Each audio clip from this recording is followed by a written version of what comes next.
गल्लीला सोडलेलं नाही, ती गल्ली डायरेक्ट स्टॉप होऊन बसली. आणि ज्या गल्ल्याला लिक्विड खत टाकलेले ती एकदम असं एकदम पूर्ण ग्रोथ वगैरे सगळी झाली. जागेत लगेच जागेवर लगेच लक्ष देते, समोर समोर लगेच लक्ष देते. कसं आहे असं तिरपा पट्टा म्हणजे जसं बरोबर. कमी येईल ना ज्याची बादली त्यानं तर आता तुमच्याकडे लिक्विड वगैरे आहे का सर्व व्यवस्थित आहे का? त्यांना ड्रिंचिंगला आता काय करा, ग्रो आहे का आपल्याकडे? ग्रो तुम्हाला ग्रो द्यायला लावतो, मग त्याच्यातून अजून शाखीय वाढ चांगली होईल. हे पहा, तुम्ही जेवढं त्याला पोषण देशाल ना, आता तुमची माती थोडी चिकट आहे. हा, त्याच्यामुळे याला जास्त पाण्याचं थोडंसं तुम्ही पाणी थोडं कमी प्रमाणात करा. नंतर काय होतं, नुसतं फुटवे हे होत राहतं आणि माल कमी लागत चालतो. जास्त पाण्याचं असं पण राहतं, नायट्रोजन जास्त जर वाढला तर ती फुलगळ ड्रॉप होऊन जातं. त्याच्यामुळे याला लिक्विड सोडताना एक गोष्ट हे करा, याला ड्रिंचिंग करा. मग याला काय करा, 200 लिटरच पाणी करा. मग तुम्ही पहिलं कसं केलं मला माहित नाही, पण आता 200 लिटर पाणी करा. आणि आताचे फोटो तुम्ही वाटत काढून ठेवा आणि मला 2-3 दिवसांनी सांगा की सर मला परत फुलकळी किती लागली, परत माल किती चांगला चकाकीमध्ये निघाला, अजून कसं अवरेज वाढलं. तर त्याच्यासाठी 200 लिटर पाण्याला परत 2.5 लिटर भूमी चार्जर घेऊन या. एवढ्यासाठीच 1 एकराचं प्रमाण सांगत नाही मी, 15 गुंठ्यासाठी सांगतो. 200 लिटर पाण्याला 2.5 लिटर भूमी चार्जर टाका. 1 लिटर सायझर सरांनी मग एक अनुभव सांगितला, आपण तो पण व्हिडिओमध्ये घेणार आहोत. आणि त्याच्यामध्ये 1 लिटर सायझर टाका. त्याच्यामध्ये जे वगैरे ऍडिशनल राहतं, आम्ही ते भोपळे वगैरे सोडून त्याच्यात त्याचा आर्क वगैरे टाकलेला असतो. त्याच्यामुळे ती साईज व्हायला एकदम छान होती आणि ती कुठेही सड वगैरे त्याची होत नाही. हे काय खाली लागायची काही कारण नाही याला. खाली जर लागलं तर हे मातीनं लगी खराब होऊन जातं. त्याच्यामुळे 200 लिटर पाण्याला 2.5 लिटर भूमी चार्जर टाका. खर्च नाही बिलकुल, म्हणजे जसं आपण होतो खर्च जास्त होतो, मालाला भाव शाश्वत सापडत नाही. 2.5 लिटर भूमी चार्जर, 1 लिटर सायझर, मॅजिक सायझर, आणि त्याच्यामध्ये गुळ आणि दही, ताक जर भेटलं चांगली गोष्ट आहे. म्हणजे बॅक्टेरिया प्लस कॅल्शियम गुळातून ऑर्गॅनिक रित्या मिळून जातात आणि खर्च नाही ना. म्हणजे तर तुम्हाला कुठे जायची गरज पडते का? मग तिथं ताक आणा 2 किलो, त्याच्यामध्ये परत 2 किलो गुळाची पावडर टाका. सगळं एक जीव करा. मला तुम्हाला तिथे गाळून घ्यायची गरज आहे का? बिलकुल नाही. तुम्हाला इथे ड्रिप मधून सोडायचं नाही, तर तुम्ही त्याला बुडाला टाकून द्या. तुम्हाला सांगतो, सोडल्यानंतर मला तुम्ही तिसऱ्या दिवशी सांगा, आजचा फोटो काढल्यानंतर सर काय चमत्कारिक बदल झाला. आता तर तुम्हाला बदल वाटतोच खत टाकून. जिथं जिथं सोडलं नाही तिथं ते डायरेक्ट छोटं राहिलंय, त्याची सेटिंग झाली नाही, त्याला फुलं नाही आले. जिथं एकच ड्रिचिंग झालेली आतापर्यंत. मग म्हणून तुम्हाला सांगतो, हा प्रयोग करून बघा. सरांना काम देऊन माझ्या अंदाजे 7-8 महिने वर्ष झाला असं. तुम्हाला अतिशयोक्ती वाटेल, काळे आई तो बाई सरांची माझी अजून भेटच नाही. मी सरांना मग कोण आहे, आणि काम देऊन वर्ष झाले त्यांना.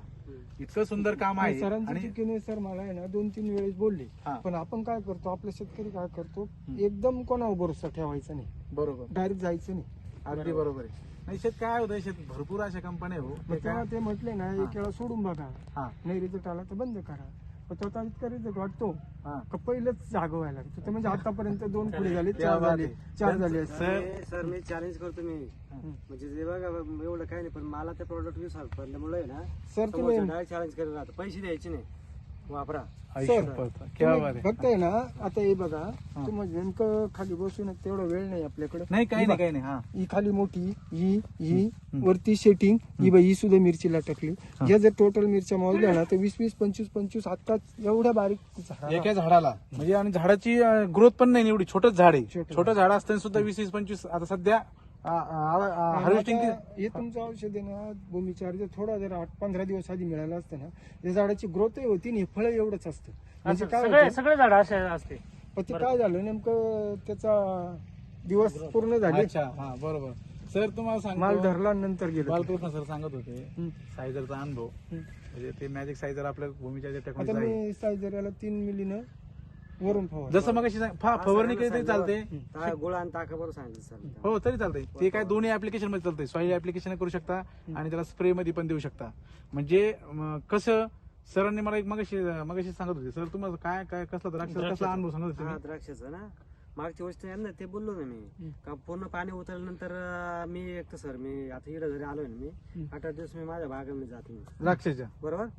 तर जेव्हा ते 5 लिटर मॅजिक सायझर, त्याच्यानंतर 2 किलो गुळ आणि 2 लिटर ताक, बाबळे साहेबांनी मला सांगितलं, तुम्ही पण बोलले ते बरोबर. सोडलं आणि मी 15 दिवसानंतर बागात गेलो. बागात गेल्यानंतर पाहतोय म्हणलं आपलाच बाग आहे, कोणाचं बाग आहे. त्यानंतर व्यापारी आपल्या पिंपळाचे शीतलदास आहेत ना, बरोबर, त्यांना 42 रुपयाने माल ठरवला, बरोबर. ते निघून गेल्यानंतर एक खेडगावचे व्यापारी आले, ते म्हणे मी 45 रुपयाने घेतो, बरोबर, मालच द्या. बरं ठीक आहे. त्यानंतर 4-5 दिवस निघून गेले आणि मार्केट रिव्ह्यू झाला, तर ते समोरचे व्यापारी काय बोलले की बाबा तुमचा माल काय घेऊ शकत नाही, मी घरी जातोय काम बंद करतोय. म्हणलं असं नका करू, तुम्ही फक्त माल चालू करा. म्हटलं जे होईल ते होईल, आपण बघू. बरोबर. ज्या पहिलं म्हणजे आज आपण खोडलं, पॅकिंग केली, आमचं सकाळी जेव्हा ओपन झाला ना, लोकलच प्लॉट होता. बरोबर. तिथं ओपन झाल्यानंतर मोजून 20 ते 25 मिनिटात 120 पेट्या विकल्या गेल्या, हातोहात विकल्या गेल्या. त्यांचा मला फोन आला 8 वाजता का अहो म्हणे करा म्हणे, तुमचं माल लय सुपर आहे म्हणे, फक्त माझ्या करता करा म्हणे, साखळी माल जो आहे तो साईडला काढा. बरोबर. आणि त्यानंतर त्यांनी 8 दिवसानंतर लोकांना 27-28 रुपयांनी पैसे येत होते, आपल्याला 42 रुपयांनी पैसे आपले घरपोच केले सर.